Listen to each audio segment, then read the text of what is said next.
l'expérience la plus belle que j'ai faite dans ma vie est celle d'avoir rencontré le Seigneur Jésus et de l'avoir accepté comme étant mon sauveur et mon Seigneur personnel. Ça a été pour moi l'aventure la plus extraordinaire, l'histoire la plus fabuleuse que je vis jusqu'à ce jour. Cependant, après près de 30 ans de marche, j'ai un sentiment mitigé dans mon esprit. Je reconnais que je n'ai pas apporté à ma génération tout ce que je devais apporter de sa part. Et ça, je voudrais m'en repentir publiquement. Je sais que je possède en moi des grâces de sa part et que des questions peut-être que tu t'es posées, Dieu m'avait donné des réponses. Des clés face aux défis auxquels tu es confronté, Dieu me les a donnés. Et que je devais faire plus que je n'ai fait jusqu'à présent. Et c'est pourquoi cette vidéo, pour moi, marque la rupture. La rupture avec ce que j'ai toujours été. La rupture avec le passé. J'ai la sensation, à cette étape de ma marche, de sortir dans ce métier.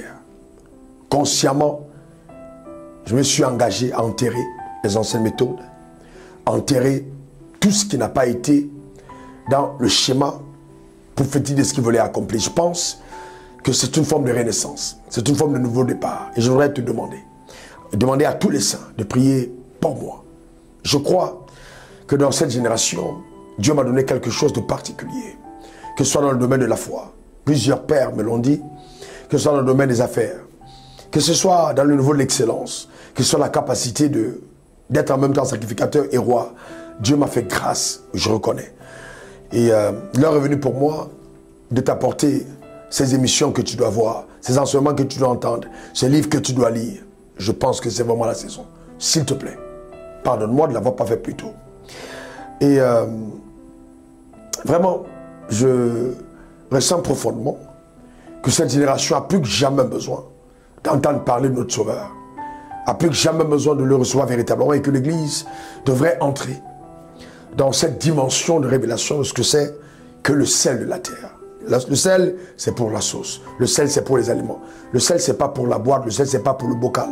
J'ai vraiment envie, à cette saison de ma vie, d'entraîner avec moi des personnes qui ont ce battement de cœur. Nous devons faire quelque chose. La société est en train d'aller à sa dérive. Nous sommes la lumière du monde, nous devons éclairer dans tous les secteurs, dans tous les paliers. Qu'on mette de côté des considérations puériles, libres à chacun, d'avoir la conception qu'il veut avoir de l'évangile. Mais cependant, il y a une urgence, celle du salut des âmes. Et que dis-je? Plus que ça, d'amener chaque âme à devenir un véritable disciple. Et que chacun d'entre nous, nous puissions donner, au-delà de ce qu'on a donné à notre génération, ce que la génération attend de nous. Oui, nous devons quelque chose au monde, et moi en premier. Je voudrais te demander pardon. Aide-moi par tes prières, aide-moi avec tout ce que tu peux faire pour que cette nouvelle version de Raoul Wafo soit visible par les yeux de tous. Dans tout ce qui me concerne, en ce qui me concerne véritablement, c'est l'heure. Je ne peux pas m'arrêter. Rien ne va m'arrêter. Rien ne va m'arrêter. Et bienvenue à une nouvelle ère, une nouvelle saison, une nouvelle aventure ensemble. Pour la gloire de notre Seigneur Jésus-Christ. Dans tous les secteurs, dans tous les domaines, rien n'arrêtera. C'est un mouvement qui est en marche, par sa grâce. Que Dieu te bénisse richement. Je te porte beaucoup d'amour, beaucoup de considération. Je continuerai de me disposer davantage pour t'être utile. Pour être cet instrument que Dieu a voulu, de par sa souveraineté, que je sois pour toi. On est ensemble. Que Dieu te bénisse. Au revoir. Raoul Wafo pour te servir. Bye.